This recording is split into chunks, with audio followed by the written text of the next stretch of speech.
Hello everyone, my name is Adu and this is Ready Go Expat. Have you heard of the new Netflix show Emily in Paris? It was released on October 2nd, 2020 and it has received a lot of controversial reviews. But in this video, I want to focus on the character Emily, who moves from Chicago to Paris to work in a marketing agency and all the things she goes through as an expat in Paris. There will be a few spoilers about the show, so if you don't want to know anything about it, then save this video as a watch later video, watch the first season and then come back to the video. Ready? Go!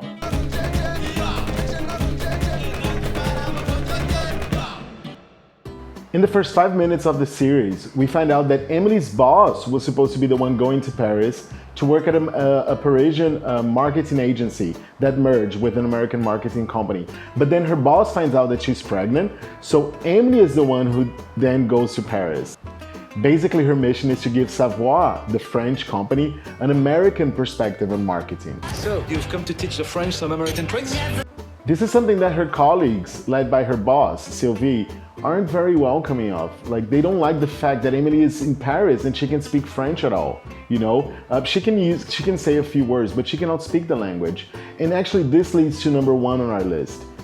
If you're moving to a new place, and even though you think this place is, you know, like Paris, such an international city, I'm sure people there speak English and stuff, no matter what, just learn the language, learn the basics, you know, learn some basic expressions, the basic communication that you'll need there before moving to the new place. And for most of her colleagues, that seems kind of like an insult. You know, the fact that she moved to a country, she cannot speak the local language, but not only that, she's not even willing to learn the local language. That's kind of like an insult. That's how they take it, her colleagues, and they don't like that very much. So before moving to a new place, try to at least learn the basics of the local language. Like most expats, Emily faced a lot of culture shock in the beginning. She moves to Paris without doing her basic research of what is the French culture really like, what is Paris really like. She doesn't do that research. She goes with her stereotypical image of France, you know, and we can see in the show, they show it, it's actually really funny the way they show it. It's like how she's got a lot of misconceptions of this image of the French people and the French culture. And the show actually is not very nice with that, with the French culture, but that's not the point here. The point is, you're moving to a new place, you got to do your research, you got to find out what it really means to, you know, live in that city, in that particular place, in that area, and what about traditional habits, the do's and don'ts of this place. Emily doesn't do that, and in the beginning, which is usually difficult for anyone moving abroad, for her, it's like even harder. Luckily, Emily meets Mindy, who is also an expat there, a Chinese expat in France. She's tutoring 2 kids, you know, teaching them Chinese and, you know, living with them almost like a babysitter there. So luckily she meets this friend and she kind of helps Amy out in the beginning. Until one day, Emily and Mindy go out for lunch and Emily orders a steak, but she thinks that the steak is not really well cooked. So she asks the waiter to return and, you know, but the waiter says, no, that's how it's supposed to be. But Emily doesn't take no for an answer and she says, no, the customer is always right. I'm gonna teach them something. And she goes with this assumption and this perspective of like how it is done back in her home country, but then she doesn't even get the chance to like try it the way they are the way the steak is supposed to be. And this assumption, I've seen it many times among expats, comes with a lot of judgment, you know? It's the moment you step into like this new country, you come with all of the judgment that, you know, you assume you know everything already. You know how it's supposed to be, you know how service works, but it's not like that, you know? And this, the locals may not like that, this kind of attitude at the beginning. When we don't do our research about a country, we tend to rely on this stereotypical view or these cliches about a country, which are usually not that accurate. And that is what Emily does. And actually, this show has received a lot of criticism by, you know, not only the French, but like, you know, viewers in general about the way that they portray the French, which is not, you know, it's not right. And I have to agree with them. It's not the best image or like show to like learn about French culture. But the point here is that because she doesn't really know about that, you know, it takes longer for her to integrate, but then she's only base her judgments on like stereotypes and cliches, and she uses that when she gets there without even listening and trying to absorb what the local culture is like. This is a very dysfunctional workplace. I think you're the one bringing the drama. And this leads to another big mistake that expats usually make when they get to a new country.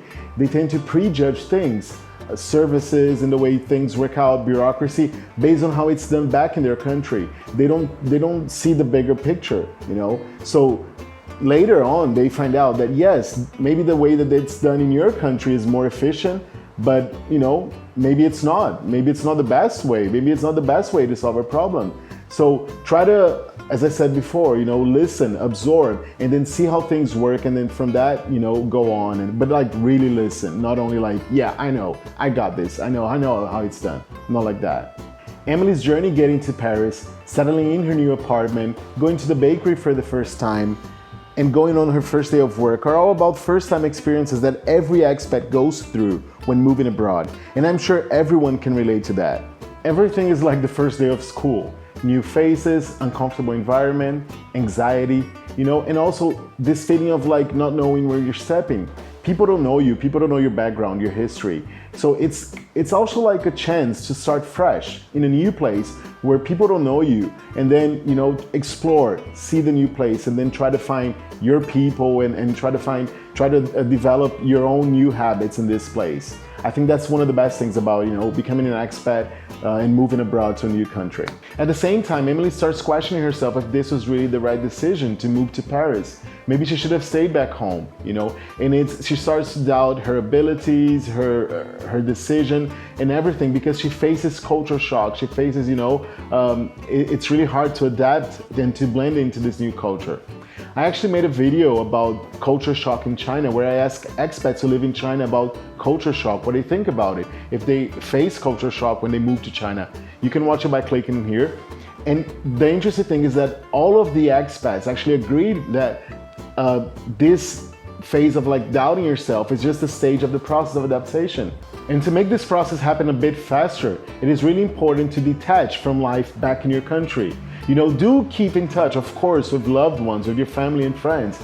But it's really important that you don't let life back in your country stop you from fully experiencing life in this new country, experiencing the new culture. And in my opinion, the most important lessons for expats in this show is about being resilient.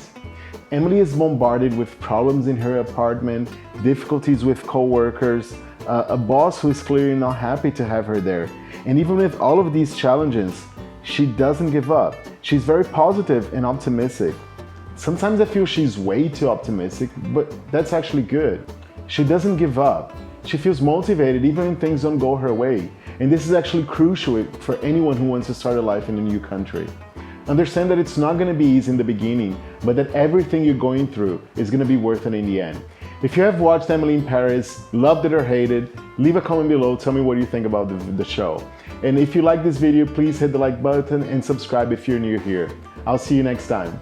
Basically, her mission is to give savoir and them understand that it's not gonna easy when we don't.